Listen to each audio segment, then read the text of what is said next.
All right, welcome to The Explainer. Today we're going to do something a little different. We're going on an ontological dig. We're going to start with one single, kind of radical statement and just follow it all the way down. See if we can hit the bedrock of reality itself. Here it is. This is our entry point. It seems so simple, right? Maybe even a little absurd. But if you take it seriously, and I mean really seriously, it forces you to completely reevaluate everything. Everything you assume is true about the world, about yourself, it all starts to unravel. So, okay, let's do it. Let's follow the logic of this idea and just see where it takes us. We're going to trace how this one little sentence can systematically dismantle our entire world, from the top all the way down. We're peeling it back layer by layer. Okay, first up. This whole thing starts with an assertion, an idea called radical voluntarism. It's a wild one. The core idea is that what we call necessity, it's just an illusion. And every single action we take, I mean every action from breathing to buying a car, is driven purely by preference. Now, for an idea that radical to actually hold up, we've got to start by unmasking the word need, right? We have to break it down, pull it apart, and really understand what that word is doing when we say it. So, at the very first level, the surface level, need is just a word. It's a linguistic tool, a category we use to prioritize our desires. You know, the desire for food feels way more important than the desire for a new phone, obviously. But why? Only because it's a prerequisite for the lifestyle choice we're making to continue living. Okay, let's dig a little deeper now. Underneath the language, we hit biology. You see, evolution is clever. It hardwired us with things like pain and hunger to basically trick us, to make us think survival is a mandate, not a choice. Pain is just this incredibly convincing mechanism that disguises the desire to keep your body going as an urgent, non-negotiable need. Suddenly, the will to live isn't automatic anymore. It's an active choice. And this is where it gets really interesting, because this brings us to the political dimension. Think about it. If a system can convince you that you need a job or you need shelter, well, it gains incredible leverage over you, right? But the second you reframe that as a desire to fund your preferred lifestyle, bam, you reclaim all the power. It's an act of total sovereignty. All right, let's go all the way down. At the absolute bottom of this stack, we hit physics. And the universe, it's completely indifferent.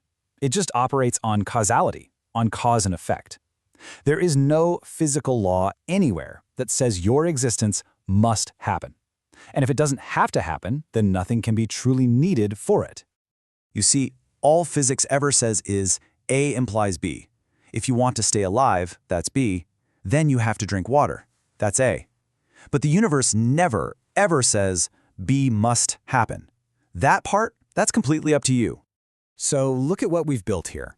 This is the stack, the architecture of reality, that's required for our starting premise to be true. It's a universe with no built-in purpose, a reality where your agency is absolute, where the will to live is a conscious choice, and where, ultimately, all consumption is a luxury. Okay, so we've got our model. Now, let's throw a wrench in it. Let's introduce a complication. What if you could survive without any physical needs at all? I want you to consider the hungry ghosts from Buddhist thought. These are beings who are trapped by their desires, but they're totally free from any biological necessity. And this introduces a genuinely terrifying twist. See, in our biological system, if your needs aren't met, you die. And death, in a way, is a release. It's an end to the suffering. But for a hungry ghost, unfulfilled desire without that biological fail-safe of death, well, that creates an infinite closed loop of self-torture. There's no escape, no release. So, with this one change, the whole bedrock of reality shifts. It's not about thermodynamics anymore. It's about karma. In this model, you don't exist because you consume energy to resist entropy. No, you exist because you desire. Your consciousness, your attachments, that's what's actually binding you to existence. And that takes us even further down the rabbit hole. If consciousness is the foundation, then what if reality itself is just a description? What if it's just a story that we all collectively agree to uphold? This is where we bring in Toltec cosmology, which gives us a really stunning mechanism for this whole argument. The idea here is that what we call physics isn't some set of ironclad, immutable laws. It's just a habit. It's a story we've been telling ourselves for so long that it's started to feel solid. So here's how it works in their view. There's this infinite source. They call it the ego. That's just emitting all possibilities all the time. Pure chaos. When we're born, we can perceive all of it. But then we get socialized. We're taught a description of the world. And that shared description acts like a filter, tuning that infinity down to this one, tiny, manageable bandwidth that we all agree to call the real world. You see how this just flips our entire understanding of existence on its head? In the standard model, we're just these tiny consumers, living in a vast, cold, dying universe. But in this other model, this Gnostic or biocentric model, we are the generators. We are literally creating and sustaining reality with our attention. And that means power isn't about controlling resources, it's about controlling the description, controlling the story. So, okay, if that's true, if we are the generators, and the world is just a story we're constantly telling ourselves, then what's the ultimate act of rebellion? How do you actually break free from that? The answer is silence. It's about stopping the world.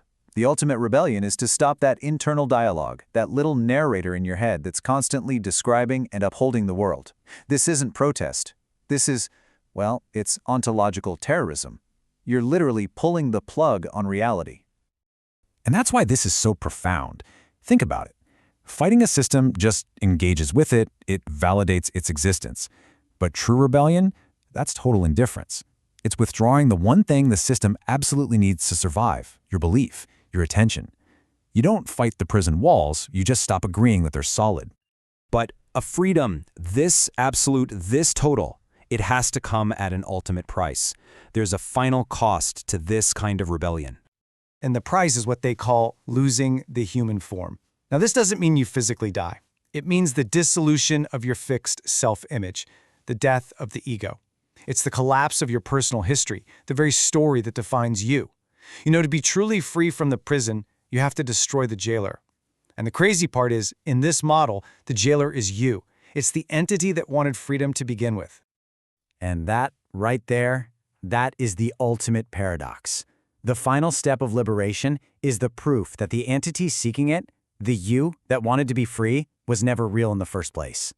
Freedom is achieved only when the one who desired it is gone. So, we've deconstructed reality all the way down. We started with a simple statement about needs, and we ended up at the annihilation of the self. And it leaves us with this one final, really provocative question. That's all for this one. Thanks for joining.